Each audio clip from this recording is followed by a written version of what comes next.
Good day, viewers. You're welcome to part 6 of this Python class. And in this class, we're going to go to a more practical example of how Python operator works. So with less to do, let's just dash straight to the class. We're going to go use our Python editor. I'm going to start with a subtraction symbol. So let's see how the subtraction symbol actually works in Python. First of all, we're going to use the print function, print.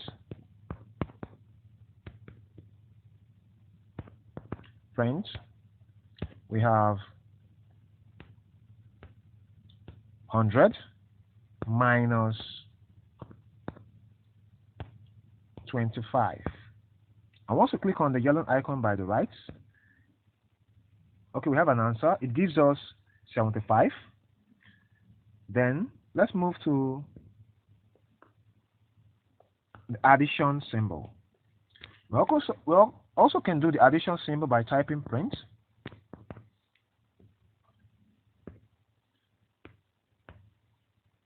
+45 plus 91. And once we click to the yellow icon by the right, it's going to give us our answer, which says 136. That's very true. So let's now go to the next symbol, which is the division symbol. So we're going to still use the same method, the same print function. We have print. Then we have, remember that the division symbol is a /. We're going to use 12 divided by 3. And once we click to the yellow icon by the right, it's going to give us an answer.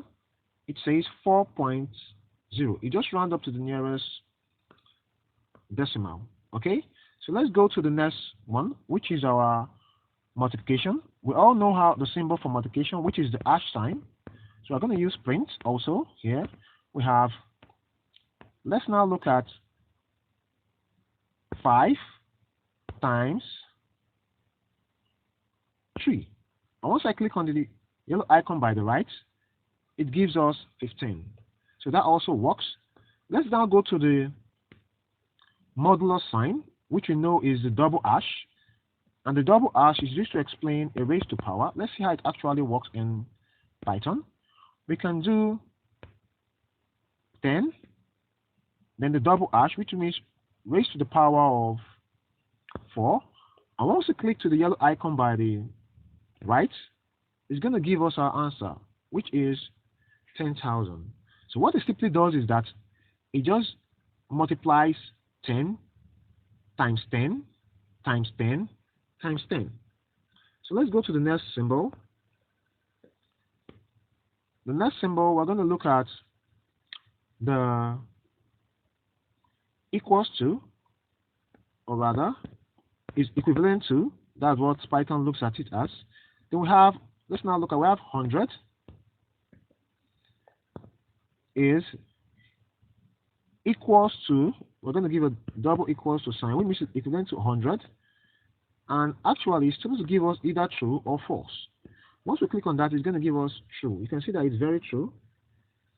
We'll also go to the next symbol, which is the percentage sign. How does it work? It generally divides the number and gives us the remainder. So let's look at print. Then we will now go to, let's look at what are we going to divide. Let's look 100. Then we'll put a percentage, the percentage sign, 100%. Then we now put 10. At this point, it's going to give us 0 because when we divide 100 by 10, there is no remainder. So it's going to give us the remainder of the division. So once we click on it, we'll see that it turns out to be 0. But if we make a little adjustment to this 100 and we turn it to 100, and let's look at if we can turn it to 105. Yeah, and once we click on the yellow icon and run it, we'll see that it's going to give us a remainder of 5. So that's how the percentage work. Let's now go to the next one. We're going to actually do something more advanced in operators, Python operators. So let's look at print. We have, let's look at 25 plus 4. Here, what actually asks a question. We're going to look at 25 plus 4. Is it greater than 100? And actually, Python is to give us an answer if it's true or false. It sees this thing as, okay, I think there's a mistake here. Instead of print, we have print. It sees it as, is 25 plus 4 greater than 100, which is supposed to be false, because 25 plus 4 is 29, and is not greater than 100. So once I click on the yellow icon, sorry, is less than, not 25 plus 4 is less than, not greater than. That's why it gives us true. Okay, let's go to the next operation. Here we're going to still ask a question.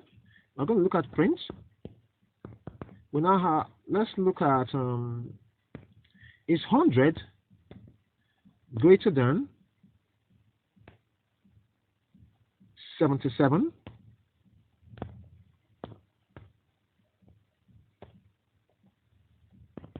And once we run it, it shows us false, which means that 100 is not greater than 77.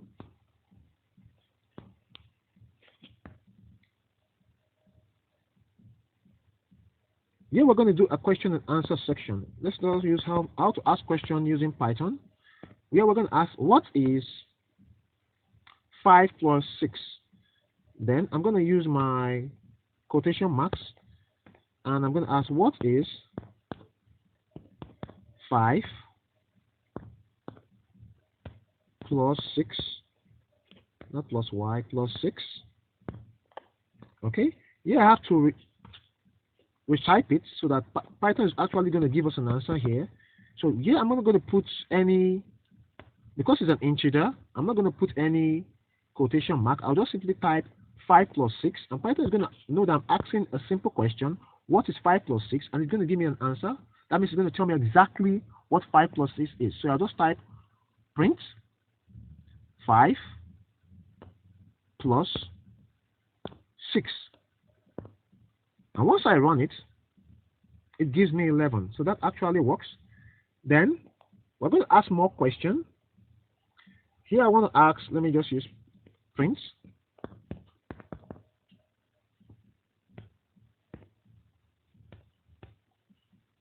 Print. Let me ask a simple question. Is 7 plus 9 less than 12? I think that should be a good question. Is 7 plus, okay, I didn't put is there. Is 7 plus 9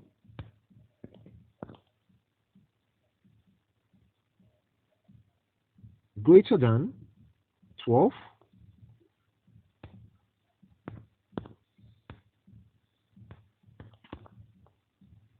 Seven plus 9 is actually 16. That shouldn't be greater than 12, so it should be false. So here I'm asking a question. So I'll just simply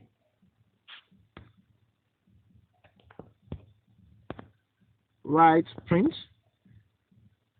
Then I'll just make sure that I didn't ask a question here. I'll just simply type this integers, or rather the numbers. 7 plus 9 greater than 12. And once I run it, it tells me that it is true. That means 7 plus 9 is greater than 12. And I just want to print out to the screen, thank you for watching. So that I'll just use the print function, and I'll use my quotation marks here. Then I'll just say thank you for watching, and that is the end of this video. Thank you for watching, and that's going to bring us to the end of this video. Once I run it, it's going to tell you thank you for watching, and that brings us to the end of the video. So please, if you have any question, You can leave it in the comment section below, and that's it for this class. Thank you.